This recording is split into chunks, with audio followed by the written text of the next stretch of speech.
On est de retour avec notre prochain invité. Mais avant, Cathy, t'es vraiment belle. Merci. C'est toujours un plaisir T'es tout le temps belle. de travailler avec toi. Je travaille avec de belles femmes. Je suis gâté, je trouve. Je suis choyé. Tantôt, c'est Audrey, là, c'est toi. Mon On Dieu. est gâtés aussi d'être avec toi. Merci beaucoup. Je te présente mon invité, Patrick, Ariane Boisseau, notaire. Une notaire qui se démarque par son authenticité, son dynamisme. Elle a à cœur les intérêts de ses clients et se donne corps et âme pour eux. Elle est comme une lionne avec ses petits, avec ses clients, tellement qu'elle souhaite elle les protège, leur bien. Oui, elle les protège. Alors, Ariane, bienvenue à La Voix du succès. Raconte-nous qu'est-ce qui t'a amené à devenir notaire et comment tu as commencé. Mais tu es toute jeune. Avant, j'ai une petite question. Là. Vas-y. Je te donnais 22 ans, 23 ans. 22, ah, c'est gentil. À quel âge que tu as? On ne dit pas ton nom, on ne demande pas ça aux femmes, hein? Non? Oublie ça. Mais toute jeune. Ça fait 4 ans que je suis notaire pour te donner un indice. Ah, OK, c'est correct. Parfait. Faut pas se fier aux apparences. Mais non, c'est ça. Alors, raconte-nous. Oui, donc en fait, comment ça a commencé, c'est que moi, c'est sûr que j'étais une bonne petite élève à l'école. Puis, j'aimais toujours me dépasser. Puis moi, je voulais devenir la première ministre du Québec. Wow. Ah, Sauf que, disons que Pauline Marois. Oui, mais Pauline, non, c'était avant Pauline. Moi, j'étais plus jeune, donc je voulais devenir la première, mais Pauline me devançait. Donc, j'ai fait mon droit parce que, dans le fond, le droit mène à tout. Puis, sauf que c'est sûr que j'ai milité un petit peu pendant mes études, puis j'ai pas aimé ça finalement. Donc, j'ai continué mes études donc, en droit.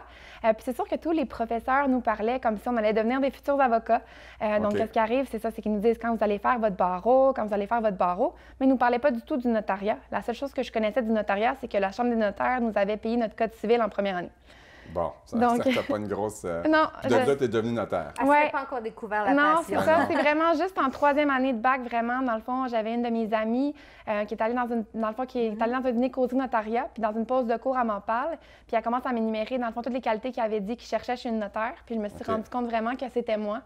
Donc, dans le fond, à partir de ce moment-là, je suis allée voir la directrice de programme.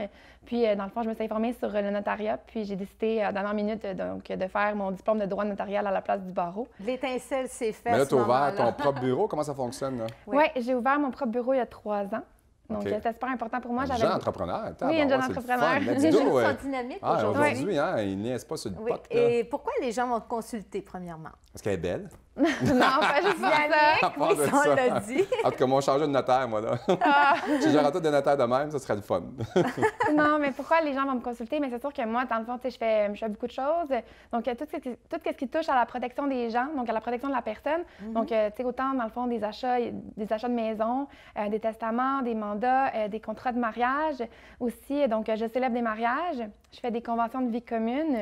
Il faut-tu un notaire pour célébrer un mariage? Bien, en fait, c'est pas obligatoire. Dans le fond, dans le fond, c'est sûr que ça peut être soit les curés, tout ça. Ça peut être un notaire. Le notaire, on peut le faire automatiquement par la loi. Celui qui dit Amen. Non, mais nous, on ne peut pas Amen. Nous, on lit les actes du Code civil. Vous êtes mariés. Vous êtes mariés. Ah, OK. Oui, donc c'est ça. Puis sinon, ça peut être un célébrant, dans le fond, qui fait une petite formation, puis tout ça pour devenir célébrant. Donc, quelqu'un de la famille ou un ami. C'est quoi un célébrant? Un célébrant, c'est celui qui va célébrer le mariage. Ah, OK. Oui, c'est ça. Mais aussi, là, la grosse période de l'immobilier s'en vient. Les gens achètent et vendent leur maison. Très important de consulter un notaire, n'est-ce pas? Oui, bien c'est sûr. Donc, c'est obligatoire donc, pour acheter une maison. Donc, on doit avoir un notaire, mais qu'est-ce qui est important, c'est d'avoir un bon notaire, donc un notaire de confiance. Qu'est-ce qui te différencie des autres? Qu'est-ce qui me différencie des autres? autres? Pourquoi en avoir toi? Ah, bien, c'est simple. Son sourire? Oui, c'est ça, c'est mon sourire.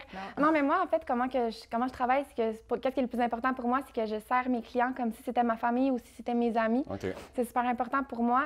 C'est sûr que je fais beaucoup de vérifications, mais qu'est-ce que j'aime le plus pour moi, c'est vraiment conseiller les gens. Donc, j'ai toujours poussé pour essayer de voir leurs besoins et tout ça. Puis aussi, j'adore le droit. Fait que je suis toujours en train de m'informer puis essayer d'avoir toujours donner les meilleurs conseils avec dans le fond, c'est ça. Tu es toujours au courant des dernières tendances. Pas juste tendance, mais dans le fond, c'est ça, les meilleures protections possibles pour aider les gens.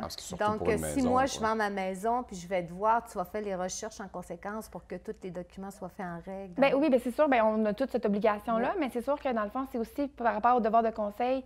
Donc, qu'est-ce qui est important de savoir, c'est que le notaire, un petit peu comme l'inspecteur, dans le fond, l'inspecteur va, dans le fond, inspecter la maison pour s'assurer qu'il n'y aura pas de problème, qu'il n'y aura pas, dans le fond, de mauvaises surprises ou qu'il n'y aura pas de vice caché, tout ça. Le notaire fait la même chose, mais d'un point de vue juridique. Donc, souvent, les gens, ils pensent qu'on fait juste signer les papiers, que ça prend 30 minutes puis c'est fini. On se demande pourquoi on a payé le notaire, mais c'est pas ça. On a un gros travail de recherche, au moins 20 heures de travail. Donc, on travaille vraiment fort. Puis aussi, donc, c'est ça. Donc, après ça, donc, c'est vraiment d'un point de vue juridique, on va tout faire les vérifications pour que vous n'ayez pas de problème de la même manière que l'inspecteur. Donc, nous, on vérifie qu'il n'y ait pas de bobo du point de vue juridique. Puis que tu as acheté une maison, puis le bout de terrain appartient au voisin. Là. Exactement. Bien, c'est ça. Nous, on fait tout, on s'assure qu'il n'y a pas de problème. Puis, qu'est-ce qui est important aussi de savoir, c'est que c'est toujours les vendeurs qui doivent payer quand il y a des problèmes juridiques. Donc, c'est pour ça que c'est important d'avoir un bon notaire, parce que si notre notaire les a pas trouvés, exactement, aussi, hein? Si notre notaire les a pas trouvés, bien, ça va être à nous de les payer quand on va revendre. Ah, OK. Donc, Wow. faut aussi penser aussi, tu sais, des fois, mettons, moi, je conseille mes clients, puis je leur dis, par exemple, s'il y a un problème, eux, ils disent, bien, moi, j'ai pas vraiment de problème, je suis à l'aise avec la situation. Moi, je leur dis, bien, est-ce que votre prochain acheteur, lui, va être à l'aise avec la situation? Parce que si lui, il ne l'est pas, mais à ce moment-là, le prochain notaire, lui, va pouvoir exiger qu'il y ait une correction. Ça va être à vous de la payer. C'est à eux de la payer. Exact. Donc, il y a un point important pour consulter un notaire aussi, ceux qui, pour un mandat d'inaptitude, parce qu'il y en a beaucoup qui oublient de faire ça, puis toi, tu recommandes. Je suis pas encore rendu là. Non, mais il ne faut pas attendre d'être rendu là, justement. Dis-moi, où est-ce qu'on peut te retrouver? Où est-ce qu'on peut me retrouver? C'est un site Internet, un Facebook? J'ai ma page Facebook, puis j'ai un site Internet qui s'en vient, donc je vais essayer de le sortir le plus tôt possible. Donc, c'est boissonnotaire.ca, donc qui va sortir très bientôt. OK. Donc, parfait. Puis ta page Facebook? Ma page Facebook, Ariane Boisson-Notaire, donc c'est super simple, vous pouvez la trouver facilement. En tout cas, moi, là, je conseille tout le monde à la voir. Elle a l'air super dynamique. Puis super, notaire de confiance, elle connaît son Ariane affaire. Boisseau. Oui. Tu es située à Laval, puis les gens te consultent de partout. Merci beaucoup de venir à l'émission. Parfait, merci beaucoup. Merci, Ariane. Nous, on se retrouve dans quelques instants avec notre prochain invité.